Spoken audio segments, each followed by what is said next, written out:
my YouTube channel. Nakakamiss mag-video upload ng mga vlogs. Ngayon ako'y nagbabalik para naman sa isang bagong pag-vlog. Namiss ko eh. Kasi quarantine days. Walang magawa. Sa mga bago pa lang manonood ng aking vlog, please subscribe to my YouTube channel. This is Richard Quadra. Ang vlogger niyong Becky. Charot. For today's video ay ako'y magluluto ng tortang talong with pork giniling. Tipid budget na putahe para sa aming pananghalian ngayong araw na to. Don't forget to subscribe guys to my YouTube channel and please click the notification bell para lagi kayong updated sa mga videos upload ko. Mamaya, papakita ko sa inyo ang mga main ingredients. Isi-set ko muna, prepare ko para tayo makapagluto. Ito na yung mga main ingredients ng ating tortang talong with pork giniling. Syempre yung ating talong. 4 na piraso. Actually guys, pinapukuluan ko na po yung talong. Wala na akong may ibang mabibiyuhan ng ibang talong eh. 3 eggs. Bahala kayo kung gusto nyo dagdagan. Siyempre pork giniling. Siguro wala pa sa 1/4 kilograms to. At flour, harina, ating sa binder, peppercorn, paminta, magic sarap, leche, chopped onions, tsaka chopped garlic, ang ating oil, paprika, syempre. At ito yun guys. Maluluto na siya. Set lang natin yan later. Gagayatin ng pinong-pino. Miski hindi na kailangang balatan, kain lahat, walang tapon. Yan ang ating tipid na talong. 4 na piraso lang yan. Prepare natin yan later. Paghaluin lahat ng mga ingredients. Lahat ng mga to.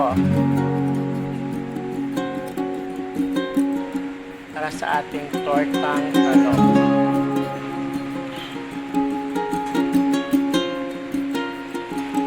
Yan, kumukulo na.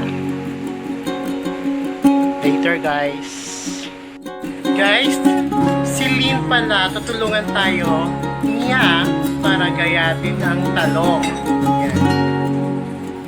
Kailangan talaga ng katulong, no? Katulong sa pagluluto. Diba? Maganda. Nagmamaganda lang siya. Nakakainis. Mas maganda pa siya sa akin. Si Lynn pala guys. Soon, baka meron na rin siyang vlog sa YouTube. Mag-hi ka naman, Lynn.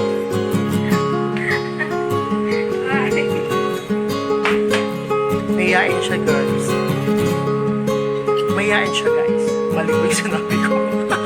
Comedy. Yan. Yan, guys. Kailangan natin gayatin lahat ng talong. Uulitin ko, muli. Hindi na kailangan siyang balatan kasi pati balat, kakainin na rin siya. Sa hirap ba naman ang panahon ngayon dahil COVID mana-extend. Kaya lahat walang tapon.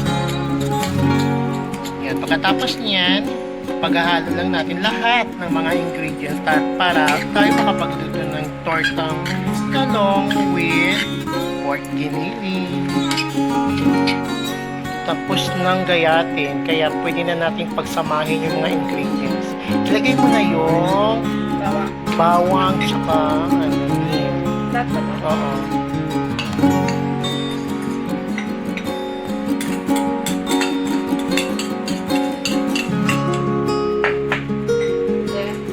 Isunod mo na tulin yung karne.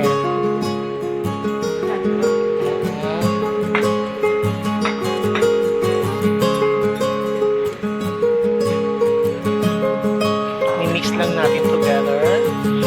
Ubusin lahat to. Betchin tsaka yung matisarap.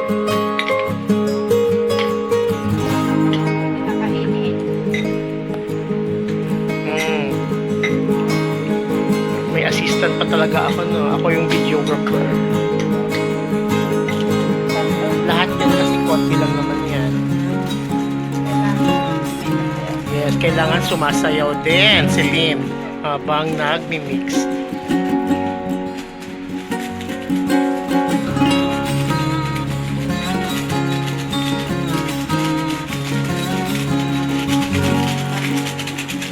Lagay ka nito, Lynn.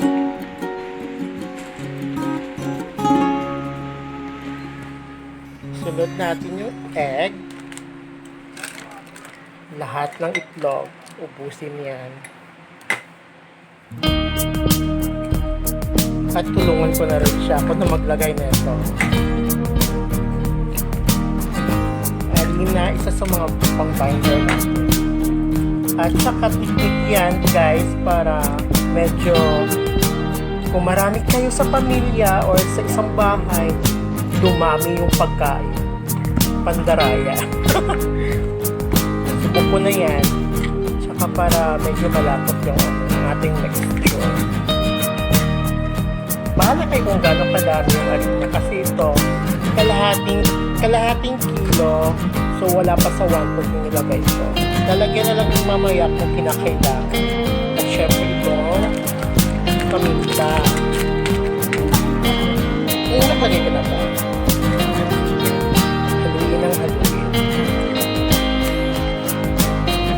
Parang feeling ko tagdagan pa natin.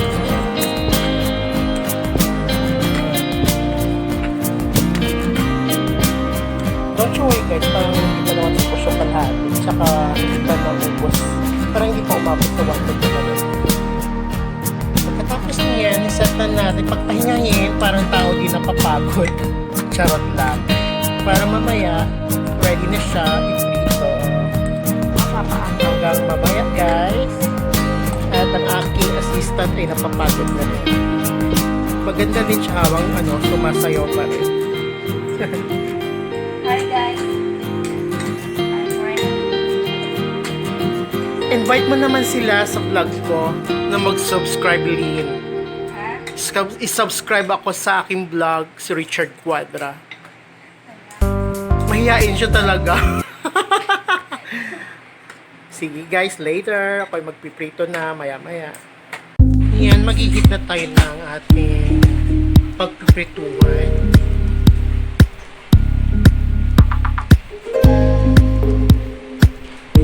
Para tayo makapagsimula na ng ating ipipritong tortang talong with pork giniling. Ang ating kawa at tayo ay maglagay na ng ating oil.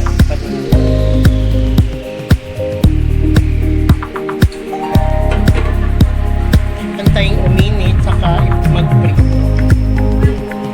Medyo mainit na ang ating oil. Kaya let's start.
Hintayin lang natin medyo maluto sa kabila at i-flip lang natin yan later.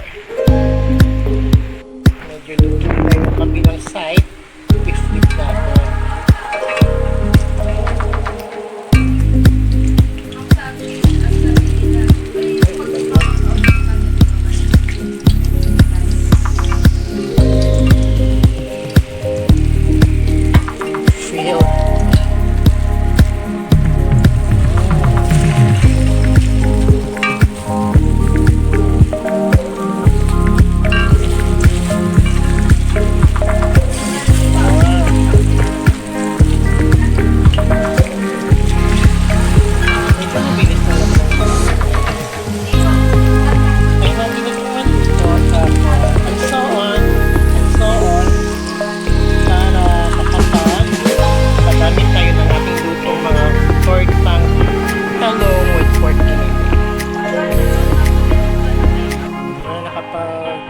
Produce na tayo ng 4 na piraso. And syempre, another set na ng box.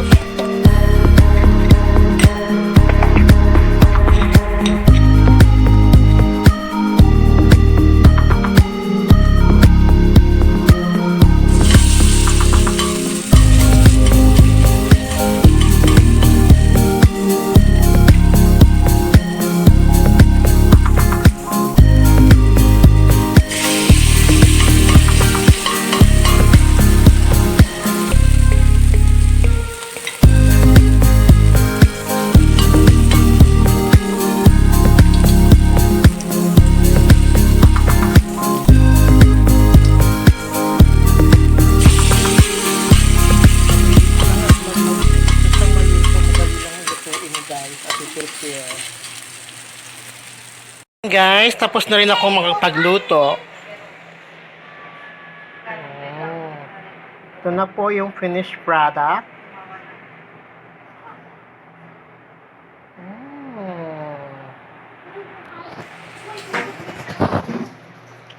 Nakagawa po tayo ng 40 pieces na tortang talong with pork giniling, guys. Sulit na sulit. Sobra-sobra. At doon natapos ang aking pagluluto ng tortang talong with pork giniling. See you guys sa next video vlog ko. Bye! Thanks for watching. Sana huwag kayong makalimot mag-subscribe. Bye!